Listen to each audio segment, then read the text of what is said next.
चांद्यापासून मांद्यापर्यंतच्या सामान्य शेतकरी मित्रांसाठी आपला मित्र उदय लाड घेऊन आल्या नौका व्हिडिओ पाहणं सर्वांची शेती मित्र करतो आता मनापासून स्वागत. शेतकरी मित्रांनो, आपण सर्वांनी आता थंबनेल पाहितले आणि आपण सर्वांनी आता टायटल सुद्धा वाचले. चांद्यापासून बांद्यापर्यंतच्या सामान्य शेतकरी मित्रांसाठी सध्याचा हा लाख मोलाचा व्हिडिओ, सध्याची ही सर्वात महत्त्वाची ब्रेकिंग न्यूज. ज्या ब्रेकिंग न्यूज अनुसार आता येत्या 72 तासात राज्यातील या जिल्ह्यात होणार आहे अतिवृष्टी. पण अशा परिस्थितीमध्ये सामान्य शेतकरी मित्र हा सध्या विचारायला लागला की येत्या 72 तासांमध्ये राज्यातील कोणकोणत्या जिल्ह्यात होणार आहे या ठिकाणी अतिवृष्टी. चला तर मग आपल्या सर्वांच्या मनात निर्माण झालेल्या सध्याच्या या सर्वात महत्त्वाच्या 100 प्रश्नाचे आजच्या व्हिडिओच्या माध्यमातून प्राप्त करूयात उत्तर. ज्यांना ज्यांना या प्रश्नाचे अचूक उत्तर जाणून घ्यायचे त्या सर्वांनी हा व्हिडिओ शेवटपर्यंत पाहावा. जिथे व्हिडिओ पाहत असताना आपल्या सर्वांना हा व्हिडिओ मनापासून आवडल्यासारखा वाटेल तिथं व्हिडिओस लाईक करा. जास्तीत जास्त कास्तकार बांधवांपर्यंत अत्यंत महत्त्वाचा व्हिडिओ पोहोचवण्यासाठी जरूर व्हिडिओला शेअर करा. चॅनलला ज्यांनी आतापर्यंत सबस्क्राईब केले नाही त्यांना विनंती की सबस्क्राईब करून नोटिफिकेशन बेललाही ऑल करा. याच्यामुळे येणारा प्रत्येक व्हिडिओ हा आपल्या सर्वांना या ठिकाणी मिळत राहतो आता सतत. तर शेतकरी मित्रांनो, सध्याची ही सर्वात महत्त्वाची ब्रेकिंग न्यूज की येत्या 72 तासांमध्ये राज्यातील या जिल्ह्यात होणार आहे आता अतिवृष्टी. पण येत्या 72 तासात राज्यातील कोणकोणत्या जिल्ह्यात होणार आहे अतिवृष्टी? चला आजच्या व्हिडिओच्या माध्यमातून या प्रश्नाचे घेऊयात उत्तर. जर आपण सर्वांनी बघितलं तर सध्याच्या कंडिशनला अरबी समुद्रातील शाखा ही या ठिकाणी फार शक्तिशाली झाली. त्याचबरोबर बंगालच्या उपसागरामध्ये सुद्धा कमी दाबाचा पट्टा निर्माण झाले. याच्यामुळे आपण बघू शकतात की सध्याच्या कंडिशनला महाराष्ट्रावरती ढगांचा असणारं जे एकंदर थैमान आहे ते फार जबरदस्त बसले. सध्याच्या कंडिशनला अरबी समुद्रातून ढगांचा ताफा येतोय. त्याचबरोबर आपण जर बघितलं तर बंगालच्या उपसागरातून सुद्धा विदर्भाकडे ढगांचा ताफा येतो. याच्यामुळे राज्यातील सर्व जिल्ह्यांमध्ये पाऊस दिसतोय.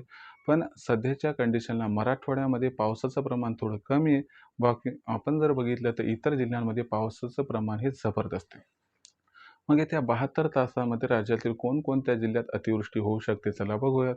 जर पुढील 72 तासांचा विचार केला तर पुढील 72 तासात कोकणामध्ये जर बघितलं तर ठाणे, पालघर, त्याचबरोबर रत्नागिरी, रायगड इथं आपल्याला जबरदस्त पाऊस कोसळताना दिसणार आहे.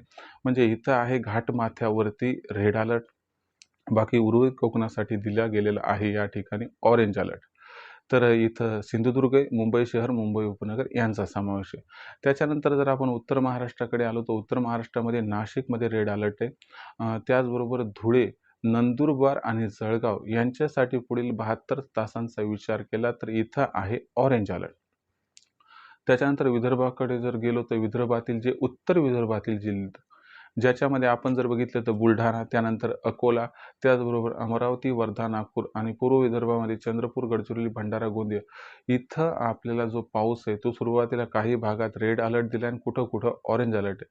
पण इथं मुसळधार ते अतिमुसळधार पाऊस बऱ्याच ठिकाणी होणार आहे आणि मध्यम ते जोरदार पाऊस इतर ठिकाणी होणार आहे. हलक्या पावसाची शक्यता थोडीशी कमी आहे.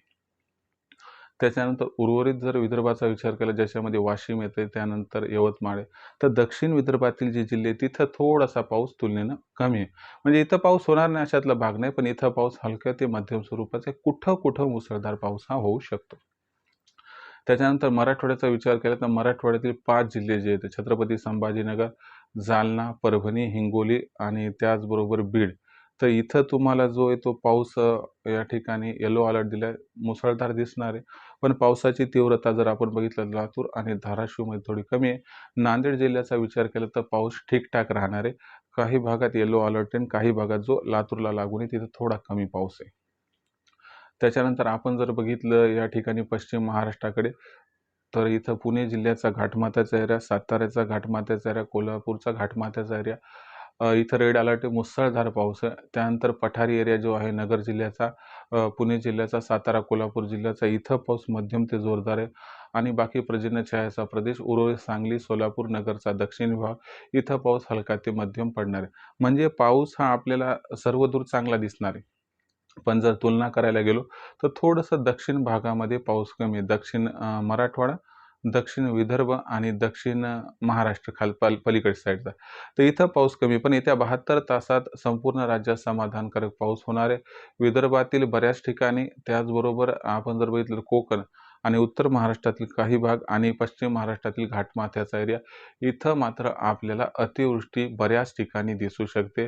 त्यामुळे सावधगिरीची भूमिका घ्या. ओढ्या नाल्यांना अचानक पूर येईल. शेतातली कामं 2 दिवस थांबवा. स्वतःच्या जीवाला जपून कामं करा, एवढीच आपल्याला नम्र विनंती.